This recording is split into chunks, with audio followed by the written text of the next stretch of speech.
Hello friends, पिछले video में हम लोग लेखांकन का अर्थ क्या है, इसके उद्देश्य क्या है, इसके प्रकार क्या हैं, सीमाएं क्या हैं, फायदे क्या हैं, पुस्तक पालन और लेखांकन में क्या अंतर, ये सारी बात कर चुके हैं। तो एक तरह से हमारा परिचय काफी हद तक बन चुका है। बस एक चीज बची है कि इसमें कुछ और शब्द आ रहे होते हैं, उन शब्दों का अर्थ क्या है वो समझना है। और वो शब्द जैसे जैसे हम लोग अपना पाठ्यक्रम कंप्लीट करते जाएंगे वैसे वैसे उन शब्दों से हमारा परिचय और अच्छे से होता चला जाएगा, क्योंकि जब हम बार बार उन शब्दों को देखेंगे तो हमें उसका वास्तव में जो व्यापक रूप से अर्थ है वो समझ में आना स्टार्ट हो जाएगा। लेकिन पहले चैप्टर में भी बहुत सारे शब्द ऐसे, इनका अर्थ बहुत आसान है, तो उनको बहुत आसानी से समझ में भी आ जाएगा और एक बेसिक अंडरस्टैंडिंग हमारी बन जाएगी। इसलिए इन सारे शब्दों को कवर करते हैं। तो सबसे पहले हमें मिलता है इकाई। इकाई की तो नहीं, सीधे तौर पर हम लोग व्यावसायिक इकाई की बात करते हैं लेखांकन में। और इकाई का मतलब होता है कोई चीज जिसका खुद का अपना कोई अस्तित्व हो।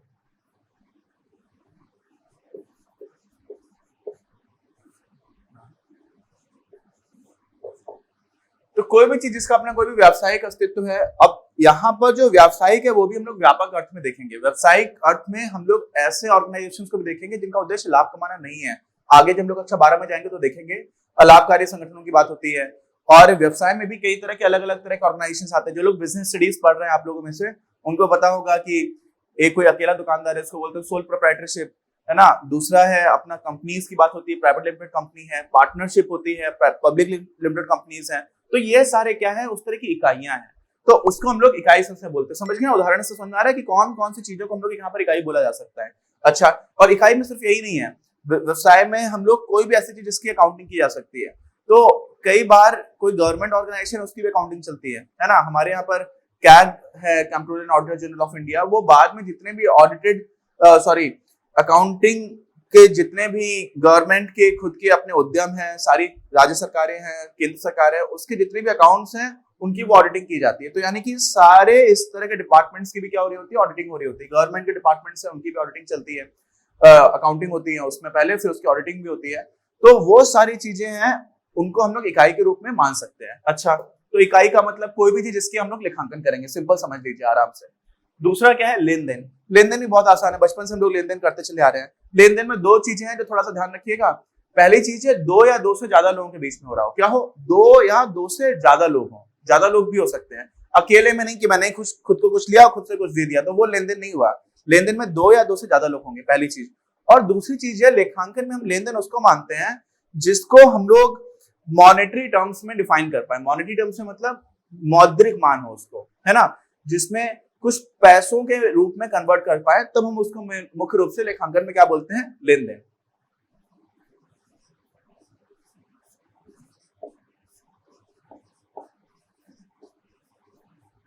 ठीक है, दो या दो से अधिक लोगों और मौद्रिक रूप में अभिव्यक्त किया जा सके, ये हो गया। अब आ जाते हम लोग परिसंपत्तियां के ऊपर। किसका बात करते हैं, परिसंपत्तियों की। परिसंपत्तियां क्या होती हैं? ठीक, देखिए, परिसंपत्तियों को हम लोग इंग्लिश में बोलते हैं क्या, एसेट्स। ठीक, जो बहुत ही मूलभूत शब्द है ना, उनकी इंग्लिश आपको पता होनी चाहिए, क्योंकि कई बार हम लोग भी जब अपने अकाउंट्स बनाते हैं ना, तो बहुत सारी जगह पर हम लोग इंग्लिश में ही अकाउंट्स बनाते हैं। बाकी सारी चीजें हम लोग भले हिंदी में पढ़ लें, लेकिन डेबिट है, क्रेडिट है, तो वो थोड़े से मूलभूत शब्द आप भी सीखते चले जाइए। और एसेट बहुत ही इंपॉर्टेंट शब्द है। तो ये परिसंपत्तियां क्या होती हैं, इसकी एक बहुत ही आसान परिभाषा मैं आपको बताता हूँ, जो अपने किताब में सीधे तौर पर नहीं दे रखी है। परिसंपत्तियों का मतलब कोई भी ऐसी चीज जिससे हमें भविष्य में किसी भी तरह की आमदनी हो सके, उसको बेचकर या उसकी वजह से क्या हो सके, कोई आमदनी हो सके। तो भविष्य में या वर्तमान में और भविष्य में, आगे आने वाला जो भविष्य है उसमें भी हमें आमदनी हो पा रही हो उसकी वजह से, उसको बेचे जाने की वजह से, या उसके हमारे ऑर्गेनाइजेशन में होने की वजह से। जैसे मान लीजिए मेरे पास कोई ट्रक है, ठीक, और वो ट्रक से मैं सामान इधर से उधर भेज रहा हूं, और मैं ट्रक को सीधे बेच नहीं रहा हूं, लेकिन उस ट्रक की वजह से मुझे किराया मिल रहा है ना, जो भी ट्रांसपोर्ट का किराया है वो मैं ले रहा हूं, तो वो मेरे लिए क्या होगा, एक एसेट हो गया। बहुत आसान है, इसको हम लोग ऐसा बोल सकते हैं, कोई भी ऐसी चीज जिसमें फ्यूचर कैश इनफ्लो हो। क्या मैंने बोला, समझिए, फ्यूचर कैश इनफ्लो। इनफ्लो का, फ्लो का मतलब बहना, इनफ्लो का मतलब आपके पास आए, अंदर की तरफ आए, ऑर्गेनाइजेशन के अंदर की तरफ आए। और क्या अंदर की तरफ आए, रोकड़। तो कोई भी ऐसी चीज जिससे आपका कैश कभी भविष्य में अंदर की तरफ आए उसको क्या बोल देंगे, एसेट। क्या हो सकता है, क्या क्या हो सकते हैं एसेट? जैसे मान लीजिए कोई कंपनी है तो उसकी खुद की बिल्डिंग एसेट है ना, क्योंकि उस बिल्डिंग में ही तो काम चल रहा है। और वो अगर कंपनी की ही बिल्डिंग है तो उस कंपनी की बिल्डिंग को यूज करने की वजह से क्या हो रहा है कि वो कंपनी अपना जो भी मुनाफा कमा रही है, तो उस बिल्डिंग अगर नहीं होती तो कंपनी काम कैसे करती। वहीं पर अगर मान लीजिए कंपनी किराया देकर के किसी दूसरी बिल्डिंग में काम कर रही है तो उसकी बिल्डिंग जो है वो एसेट नहीं रही। क्यों? क्योंकि वो एक तरह से क्या कर रही है, कंपनी उस चीज को यूज कर रही है और उसके लिए किराया दे रही है, तो कंपनी का एक तरह का एक्सपेंस हो जाएगा वो। अभी हम लोग इसी को जब आगे जाकर के कुछ और शब्द देखेंगे तो रेवेन्यू एक्सपेंडिचर और कैपिटल एक्सपेंडिचर की बात आएगी। लेकिन आप ये समझिए कि कंपनी की कौन कौन सी चीजें हैं। अगर हम किसी कंपनी की बात कर रहे हैं तो अब कोई कंपनी है, उसमें उसके पास जितने भी समझ लीजिए कंप्यूटर्स रखे हुए हैं कंपनी के, वो सारे भी उसके एसेट हो गए, ठीक है। और ये किस तरह के एसेट्स हैं? ये हैं टेंजिबल एसेट्स। तो देखिए परिसंपत्तियों को हम लोग दो तरह से विभाजित करते हैं। एक तो होती हैं चालू परिसंपत्तियां, चालू मतलब करंट, ठीक, और एक होती हैं गैर चालू। क्या होती है? गैर चालू। गैर चालू को मतलब दीर्घ अवधि की भी बोला जा सकता है, लेकिन आप समझिए करंट एंड नॉन करंट। अच्छा, अब करंट में क्या होता है, जो चालू टाइप की परिसंपत्तियां उसमें क्या क्या है। जैसे मान लीजिए कि मैं दुकान चलाता हूं, ठीक है, और मेरे पास एक उधार खाता है, तो बहुत सारे लोग हैं जो मुझे उधार में पैसा वापस करेंगे। और वो पैसा कई बार ऐसा होता है, देखिए अपने यहाँ पर शादी विवाह होती है तो फोटोग्राफर्स होते हैं, तो मेरे रिश्तेदार में एक फोटोग्राफर है, उनके यहाँ पर क्या होता था कि थोड़ा एडवांस तो लोग दे देते थे। एडवांस देने के बाद से शादी में फोटोज खिंच गई और उसके बाद से कभी फोटो लेने है ही नहीं। तो बहुत बहुत ज्यादा बड़ा उनके खुद के बिजनेस के हिसाब से बहुत ज्यादा बड़ा अमाउंट ऐसा था जो कैसा रहता था, उधार का रहता था। और इसी वजह से अब ऐसा चलता है सिस्टम की फोटोग्राफर जो लोग होते हैं शादी विवाह में, वो एडवांस बहुत ज्यादा ले लेते हैं पहले से, क्योंकि कई बार क्या होता है शादी विवाह के बाद लोग फोटोज लेते ही नहीं। आज के टाइम पर डिजिटल कैमरा आ गया, सारे लोग अपनी अपनी फोटोज खींच रहे हैं, ठीक। तो वो सारी चीजें देखते हुए अब वो जो उधार वाला काम है, मान लीजिए मैं हूं, मुझे कुछ उधार मिलना है, तो वो उधार मेरे लिए क्या होगा, एक एसेट हो गया। क्यों? क्योंकि उससे मुझे फ्यूचर में पैसा मिलेगा, समझ गए ना। तो मेरे लिए जो उधार मुझे मिलना है वापस, मैं दुकान चला रहा हूं तो जो उधार मिल रहा है वो क्या हो गया, एसेट हो गया। लेकिन वो एसेट कैसा हुआ, चालू टाइप का हुआ, क्योंकि उधार में ऐसा थोड़ी है कि जितना उधार था हमेशा उतना बना रहेगा। कोई कि कभी किसी ना करके दे दिया, कभी किसी ना करके दे दिया, कभी किसी ना करके दे दिया, और वैसे साथ साथ में किसी और ने उधार फिर से कर दिया, तो उधार खाता रोज चलता बिगड़ता रहता है। तो मतलब उसमें कुछ वैल्यूज जो है वो चेंज होती रहती है, तो वो चालू प्रवृत्ति का हो गया, ठीक है। तो इसी को हम लोग बोल सकते हैं क्या, ट्रेड रिसीवेबल्स। क्या बोल देते हैं इंग्लिश में, ट्रेड रिसीवेबल्स, ठीक है। और इसको हम लोग हिंदी में बोलते हैं व्यापार विपत्र। क्या बोलते हैं, व्यापार विपत्र। सीधे तौर पर सिर्फ उधार की बात नहीं होती है इसमें, कई बार ऐसी चीजें होती हैं कि जो बड़े बड़े बिजनेसेस हैं उसमें पहले से डिसाइडेड है कि आप मुझे सामान देते रहो, मैं हर महीने की 1 तारीख को ही आपको पेमेंट करूंगा। तो जो महीने से खत्म होने से पहले जब जब भी सामान आया है, वो सारा सामान भी क्या होता गया कि मुझे वहां से पैसा मिलना है, फिर 1 तारीख को मिलेगा। तो वो भी करंट नेचर का है, चालू तरह का है, एक क्या है, परिसंपत्ति है, ठीक। अब देखिए इसको छोड़ करके जो हमारा चालू में और क्या प्रकार आ जाएगा, चालू में हमारे पास जो भी मेरी कंपनी है उसमें पैसे भी पड़े हुए हैं, तो कैश हो गया, नगद हो गया, ठीक। और नगद के साथ साथ नगद समतुल्य भी होता है। क्या होता है, नगद समतुल्य, ठीक। नगद समतुल्य क्या हो सकता है, बहुत सारी चीजें हो सकती हैं। जैसे अभी क्या होता है ना, बहुत सारी कंपनीज हैं जहां पर अलग अलग तरह की जो बहुत बड़ी कंपनीज हो जाती हैं, उसमें हो सकता है कि पूरा का पूरा खाने पीने का जो काम है वो किसी को दे दिया। किसको दे दिया, खाने पीने का काम। तो इंडिया में कंपनी सोडेस्को, ठीक है, ये बहुत सारे कंपनीज में खाने पीने का पूरा प्रबंध करती है। मैं कॉलेज में था तो उससे पहले वहां पर एक जो भी मेस में काम करने वाले लोग थे वो अब खुद से काम किया करते थे, फिर सोडेस्को को सारी चीजें दे दी गई थी, तो काफी हड़ताल वगैरह भी हुई थी बिट्स पिलाने में, थोड़ा बवाल भी हुआ था। लेकिन सोडेस्को इंडिया में बहुत बड़ी ऐसी कंपनी है जो अलग अलग कंपनीज में मेस का काम चलाती है। पूरा किसका काम चलाती है, मेस का। तो सोडेस्को में क्या होता है, कई बार आप कुछ सामान लेने जा रहे हो और आपने मान लीजिए 50 रुपए दिए और सामान आ रहा है 47 रुपए का, तो उनके पास 3 रुपए चेंज नहीं है, तो वो सोडेस्को के कूपन से देते हैं। क्या देते हैं, 3 रुपए का ऐसा कूपन रहता है, वो 3 रुपए नहीं होता, ठीक है, 3 रुपए का कूपन, उस पर लिखा हुआ सोडेस्को 3 रुपए। अब ऑर्गेनाइजेशन के अंदर वो सारे रुपए की तरह चलते हैं। क्यों? क्योंकि फिर से आप कैंटीन में खाना खाओगे कभी, है ना। तो आपके पास अगर सोडेस्को के कूपन्स पड़े हुए हैं तो वो कैश इक्विवेलेंट हो गए, नगद नहीं है, नगद के समतुल्य हो गया। तो कंपनी में काम करने वालों के लिए मैंने उदाहरण दिया है। अब कोई कंपनी है, उसके लिए नगद समतुल्य क्या हो सकते हैं? किसी ने चेक दे रखी है ना, वो चेक पड़ी हुई है आपके पास, तो वो चेक भी नगद के तरह है, नकद नहीं है, लेकिन वो क्या है, इन सारी चीजों से आपकी क्या हो रही है, आर्थिक स्रोत है आपके। हिंदी में हम इसको ऐसे डिफाइन कर सकते हैं परिसंपत्तियों को, किसी भी ऑर्गेनाइजेशन के, किसी संगठन के ऐसे आर्थिक स्रोत जो जिनको पैसे में मौद्रिक रूप से कन्वर्ट किया जा सके, उसको क्या बोलते हैं, परिसंपत्तियां। अब दो प्रकार हो गए, चालू हो गया और गैर चालू हो गया। चालू में क्या हो सकता है, चालू में एक और चीज हो सकती है कि आपने क्या दे रखा है, किसी को लोन दे रखा है। क्या दे रखा है? लोन। आपने उधार दे दिया, जो मैंने अभी बात की थी। तो क्या हो जाता है, लेकिन वो कैसा हो, शॉर्ट टर्म का हो, तो उसको बोलते हैं लघुकालीन। तो लघुकालीन आपने क्या दे रखा है, ऋण दे रखा है, ठीक है। एडवांसेस, इसको हम लोग बोलते हैं अग्रिम, ठीक, वो आपने किसी को दे रखा है। तो ये सारी चीजें जो छोटे समय में आपको वापस मिल जाएंगे, उसको हम लोग क्या बोल देते हैं, चालू तरह की परिसंपत्तियां। अब गैर चालू में क्या आता है, गैर चालू में तो बहुत सारी चीजें आ जाती है, जैसे कि सबसे पहली बात हम लोग बोल देंगे फिक्स्ड एसेट। क्या बोलते हैं, फिक्स्ड एसेट, उसको हिंदी में हम लोग बोलते हैं स्थिर, स्थिर परिसंपत्तियां। अब स्थिर परिसंपत्तियां भी दो तरह की हो सकती हैं, एक होती है आपकी मूर्त और एक होती है अमूर्त। ये मतलब समझ लीजिए, देखिए फिक्स्ड का मतलब क्या है कि वो वहां पर है, वहीं पर रहेगा। जैसे मान लीजिए कोई कंपनी है, उसकी एक फैक्ट्री है, अब वो फैक्ट्री उसकी कैसी है, फिक्स्ड एसेट है। फिक्स्ड मतलब स्थिर है।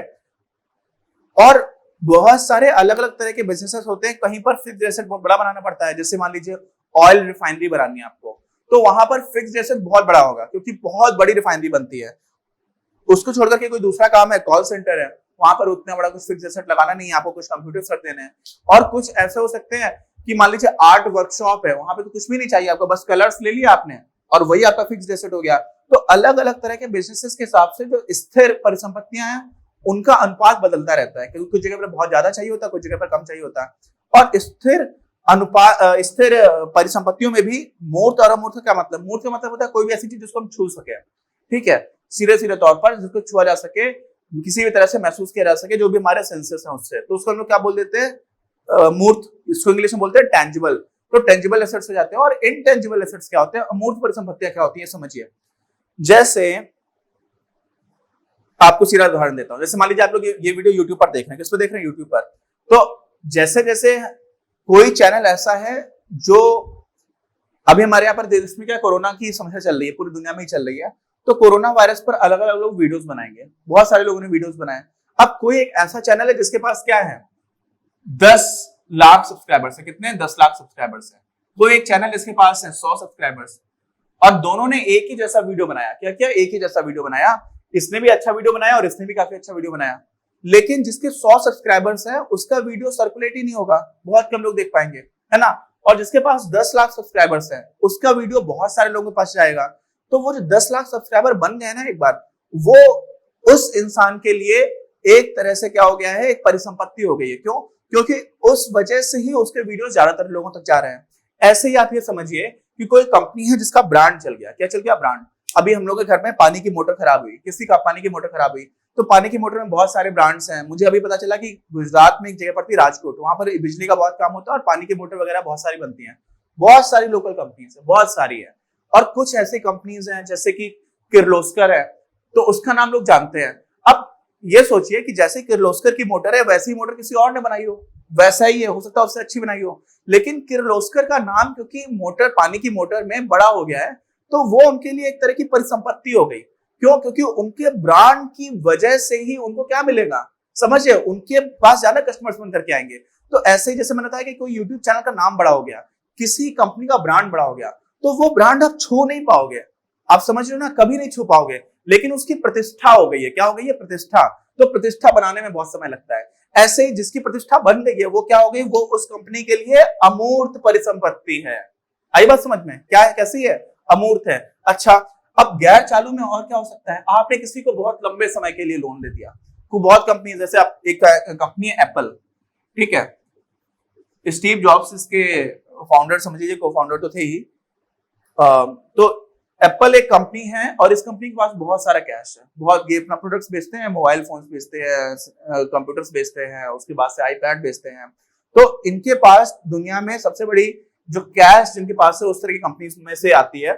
और इनके पास जो भी पैसा है, इन्होंने किसी को वो पैसा बहुत लंबे समय के लिए लोन दे दिया, तो वो लंबे समय बाद इनको रिटर्न मिलेगा, तो वो क्या हो जाएगा, इनके लिए एसेट है, क्योंकि उनको पैसा वापस मिलेगा। फिर से वही आगे डेफिनेशन, फ्यूचर कैश इनफ्लो होगा, क्या होगा, फ्यूचर कैश इनफ्लो, तो वो भी क्या हो जाएगी, गैर चालू में इनके लिए दीर्घकालीन ऋण अगर आपने दे रखा है तो क्या हो गया, गैर चालू परिसंपत्ति हो गई। ठीक है, तो ये आपको बेसिक अंडरस्टैंडिंग होनी चाहिए परिसंपत्तियों की। अच्छा, अब परिसंपत्तियों के साथ साथ एक और चीज आती है जो उससे बहुत ज्यादा जुड़ी हुई है, क्या है, जुड़ी हुई है, तो उसको हम लोग बोलते हैं क्या, देनदारियां। क्या बोलते हैं, देनदारियां। तो वो क्या होती हैं, काफी हद तक सिमिलर है, इसलिए मैं देनदारियों को इसी के साथ कुछ रब करके आपको बिगाड़ करके फिर बताता हूं। तो जिस तरह से परिसंपत्तियां थी, फ्यूचर कैश इनफ्लो था, तो देताएं बोलते हैं, इसी को हम लोग देनदारियां भी बोलते हैं, क्या बोलते हैं, देनदारियां। और इसी को इंग्लिश में क्या बोलते हैं, ये इंग्लिश में भी बहुत ही ज्यादा कॉमन टर्म है, बहुत ज्यादा यूज होगा अकाउंट्स में, इसलिए आप इसको ध्यान रखिए, लायबिलिटीज। क्या बोलते हैं, लायबिलिटीज। और इसमें क्या होता है, ये इसको पहचानने का तरीका है क्या, फ्यूचर कैश आउटफ्लोज। क्या, फ्यूचर कैश आउटफ्लोज। ठीक है, आउट क्या हो गया, इनका उल्टा होता है आउट, यहाँ पे था इनफ्लो था परिसंपत्तियों में, यहाँ पर क्या हो रहा है, आउटफ्लो, एकदम उल्टा हो गया। और इसको हम लोग हिंदी में ऐसे बोल सकते हैं कि जो भी लेनदार है, क्या है, लेनदार, तो लेनदारों का व्यवसाय की परिसंपत्तियों पर दावा। क्या बोला मैंने,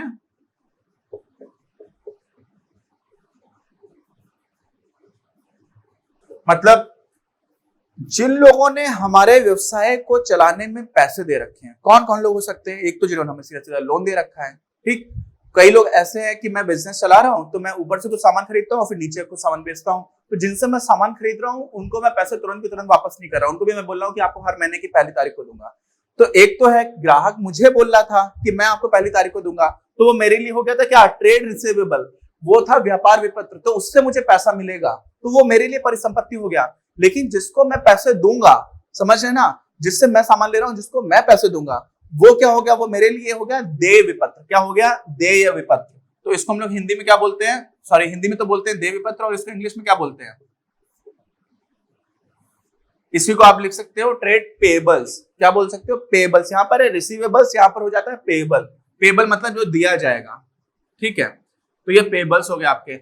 अब ये क्या होता है, यहां पर भी चालू और गैर चालू प्रवृत्ति की चीजें आती है, तो ये भी चालू हो गया। अब चालू और गैर चालू दोनों में समझ लो, परिसंपत्तियों में भी और इसमें भी, किसमें, देताओं में या लायबिलिटीज में। कोई भी चीज जो लगभग एक लेखा वर्ष में निपटाई जा सके, क्या हो सके, निपटाई जा सके। आपको किसी से पैसा लेना था, आपको एक साल के अंदर आमतौर पर मिल जाता है, तो वो चालू तरह की परिसंपत्ति हो गई। आपको किसी को पैसा देना था, आप लगभग एक साल के अंदर दे देते हो, तो वो क्या हो गई, चालू तरह की देयता हो गई, चालू तरह की लायबिलिटी हो गई। समझ गए आप। तो ये जब कोई चीज लगभग 12 महीने में निपटाई जा सकती है, तो उसको हम लोग बोल देते हैं वो करंट नेचर की है। कैसी है, उसकी प्रकृति चालू तरह की, चालू प्रकृति की है वो। और गैर चालू में क्या होता है, वही सारी चीजें लंबे समय के लिए हो जाए। जैसे आपने किसी से लोन लिया थोड़े दिन के लिए कि यार दे दो पैसे, अभी जरूरत है, 2 महीने के अंदर दे दूंगा, तो वो क्या होगा, करंट लायबिलिटी हो गई। क्या हो गई, चालू प्रकृति की देयता हो गई। लेकिन अगर आपने किसी से लोन ले रखा है, किसी बैंक से, कि हम आपसे 10 साल के लिए लोन लेते हैं, मेरी कंपनी को जरूरत है, 10 साल बाद मैं दूंगा, तो वो क्या हो गई, वो दीर्घकालीन ऋण हो गया। और दीर्घकालीन ऋण कैसा हो जाएगा, गैर चालू प्रकृति का। कैसा हो जाएगा, गैर चालू प्रकृति। तो यहां पर भी चालू और गैर चालू प्रकृतियां होती हैं। ठीक, और देयता और परिसंपत्तियों में एक बहुत ही बड़ा संबंध है। क्या है, बहुत ही बड़ा संबंध है। जब आप लेखांकन में पढ़ेंगे, तो लेखांकन हम लोग आगे जाएंगे, तो सबसे ज्यादा इंपॉर्टेंट एक इक्वेशन आती है लेखांकन में, लगभग सारा इंपॉर्टेंट समझ लीजिए, A is equal to L plus E। क्या लिखा मैंने, A is equal to L plus E। A का मतलब एसेट, एसेट का मतलब परिसंपत्ति, तो परिसंपत्ति बराबर देयता प्लस ई मतलब इक्विटी, मतलब पूंजी, ओनर्स इक्विटी बोलते हैं वैसे तो इसको। क्या बोलते हैं, ओनर्स इक्विटी। ओनर्स इक्विटी, तो जो भी मालिक है दुकान का या व्यवसाय का, उसने जो पैसे लगा रखे हैं, उसकी तरफ से जो इन्वेस्टमेंट है, उसको क्या बोलते हैं, ओनर्स इक्विटी। तो हमेशा ही ये सही होना चाहिए जब भी हम लोग अपना क्या बना रहे होते हैं, तुलन पत्र, जिसको हम लोग बोलते हैं क्या, बैलेंस शीट। ठीक है, तो वो एक चीज हो गई। अब आपको समझ में आ रहा होगा, देता मतलब जो चीज हम देंगे कभी, और परिसंपत्ति मतलब जिससे हमें पैसा मिलेगा। बस मेन डिफरेंस यही है।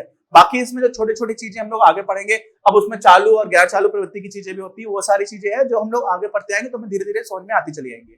अब समझिए, इसमें जो मैंने नाम ले लिया ना, asset is equal to liabilities plus owner's equity, तो ओनर्स इक्विटी को ही हम लोग क्या बोलते हैं, पूंजी, उसको भी देख लेते हैं। पांचवा शब्द हमारा मिल जाता है पूंजी, वो भी यहीं पर कवर कर लेते हैं। ठीक, क्या है पूंजी? बहुत ही आसान है।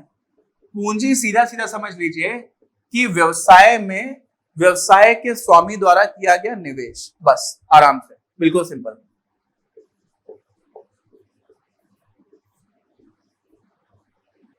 ठीक है, इसमें जैसे एक उदाहरण आपको देता हूं। अब कोई भी मालिक है किसी कंपनी का, वो कंपनी में क्या कर रहा है, पैसे लगा रहा है, तो वो उसकी पूंजी हो गई।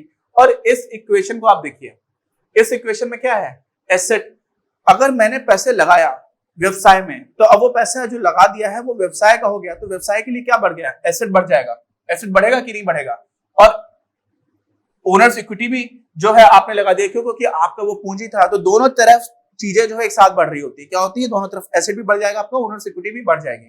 ठीक है, तो वो चीजें हमेशा ही बैलेंस रहेगी। जब हम लोग तुलन पत्र को पढ़ेंगे डिटेल में, तब ये सारी चीजें देखेंगे। लेकिन अभी ये इक्वेशन से रिलेटेड तीनों चीजें, परिसंपत्तियां, देनदारियां या देयताएं और पूंजी, ये तीनों चीजें समझ में आ गई। तो हम लोगों ने 5 बहुत ही प्रमुख जो शब्द थे वो देख लिए हैं। अभी बहुत सारे शब्द हैं जिसको हम लोग देखेंगे अपने आगे के वीडियोस में, 1 या 2 वीडियोस और लगेगा। तो मिलते हैं हम लोग अगले वीडियो में। और इस वीडियो के जो भी नोट्स हैं, यहाँ पर मैंने आपको थोड़ा थोड़ा समझा दिया है। सारी चीजें बहुत अच्छी तरह से आपको इसी वीडियो के डिस्क्रिप्शन में मिल जाएगी, जिसको आप क्लिक करेंगे तो आपको पूरा जो परिभाषाएं हैं इन सारे शब्दों की, महत्वपूर्ण शब्दों की, वो आपको मिल जाएंगे। मिलते हैं हम लोग अपने अगले वीडियो में। अपनी क्लास का उद्देश्य आप सभी के लिए आप ही की भाषा में गुणवत्तापूर्ण शिक्षा उपलब्ध कराना है। कक्षा 12 तक के सभी प्रमुख विषयों पर हम वीडियोस बना रहे हैं और कुछ विषयों पर वीडियोस आपके अपने चैनल अपनी क्लास की ही अन्य प्लेलिस्ट पर अपलोड भी हो चुके हैं। ज्ञान के प्रकाश से देश को सशक्त बनाने के हमारे इस प्रयास में इस चैनल को सब्सक्राइब करके और लोगों के साथ शेयर करके अपना बहुमूल्य योगदान जरूर दें। पढ़ेगा इंडिया तो बढ़ेगा इंडिया।